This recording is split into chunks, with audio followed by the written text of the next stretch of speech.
যমুনা নদীতে অবৈধ বালু উত্তোলনের কারণে হুমকির মুখে পড়েছে শত শত কোটি টাকা ব্যয়ে নির্মিত নদী তীর সংরক্ষণ প্রকল্প, ফসলি জমি ও নদী পাড়ের জনবসতি। স্থানীয়দের অভিযোগ, প্রশাসনকে একাধিকবার জানানো হলেও কার্যকর ব্যবস্থা না নেয়ায় বালু উত্তোলনকারীরা আরও বেপরোয়া হয়ে উঠেছে। বগুড়ার সারিয়াকান্দি উপজেলার কামালপুর, রৌহদহ ও চন্দনবাইশা ইউনিয়নের কয়েকটি পয়েন্টে অন্তত 8টি ড্রেজার মেশিন বসিয়ে অনুমতি ছাড়াই যমুনা থেকে বালু উত্তোলন করা হচ্ছে। স্থানীয়দের দাবি, কোনো বৈধ ইজারা ছাড়াই প্রভাবশালী একটি চক্র দীর্ঘদিন ধরে এই কার্যক্রম চালিয়ে আসছে।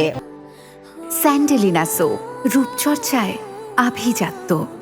আমি যে বালু তোলার কারণে মনে হয় যে চরচারি সব ভেঙে যাবে জায়গায়। এই বালু থেকেও বন্ধ করে হয় না, বন্ধ তার কর না, উপরে ঠিজে বালু তুলি। বালু মনে হয় যে ফার্স্টে কর্নিবাড়ি, আমাকে নিজ কর্নিবাড়ি বাড়ি আছিল, সেটা মনে হয় যে বালু তুললে বাদ করলো, বাদ করতে করতে তারপরে এখন তার বাদ করে না বালু, এখন মনে হয় যে বালু তুলে বিক্রি করবে। অবৈধভাবে বালু তোলার কারণে নদীর ডান তীর সংরক্ষণ প্রকল্প, বিস্তীর্ণ আবাদি জমি এবং নদী পাড়ের বসতি ভাঙনের ঝুঁকিতে পড়েছে। একই সঙ্গে যমুনার বাম তীরেও তীব্র ভাঙন দেখা দিয়েছে। বিশেষ করে কার্নিবাড়ি ইউনিয়নে ভাঙনের ফলে অনেক পরিবার ভিটে মাটি হারিয়ে বাঁধের পাশে আশ্রয় নিতে বাধ্য হয়েছে। আমাকে তো ক্ষতি করি, আমরা তো অন্য এলাকাতে এসে বসে আছি। বালু না তুলে তো আমাকে এত ক্ষতি হলে বাদাম করি হিনি, কাউন ছিটে হিনি, এলে ছিটে তো আমরা আবাদ করে কিছুদিন ইয়ে করে ফেলি। তারা সবই এরা টেকা আলাদা টেকা করবেন, আমরা বেন্ডে থাকি। এ বিষয়ে সারিয়াকান্দি উপজেলা নির্বাহী কর্মকর্তা সুমাইয়া ফেরদৌস বলেন, অবৈধ বালু উত্তোলনের বিরুদ্ধে প্রশাসনের অভিযান চলমান রয়েছে এবং নদী ও জনপদ রক্ষায় এ অভিযান অব্যাহত থাকবে।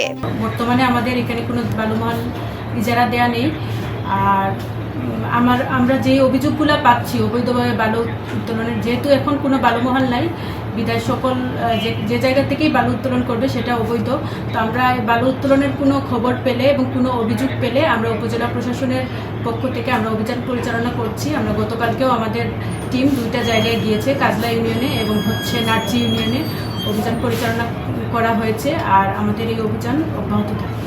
অবৈধ বালু উত্তোলন দ্রুত বন্ধ না হলে নদী তীর সংরক্ষণ প্রকল্প, আবাদি জমি ও নদী পাড়ের জনবসতি আরও বড় ঝুঁকির মুখে পড়বে বলে আশঙ্কা স্থানীয়দের। তাই নদী রক্ষায় দ্রুত কার্যকর পদক্ষেপের দাবি তাদের।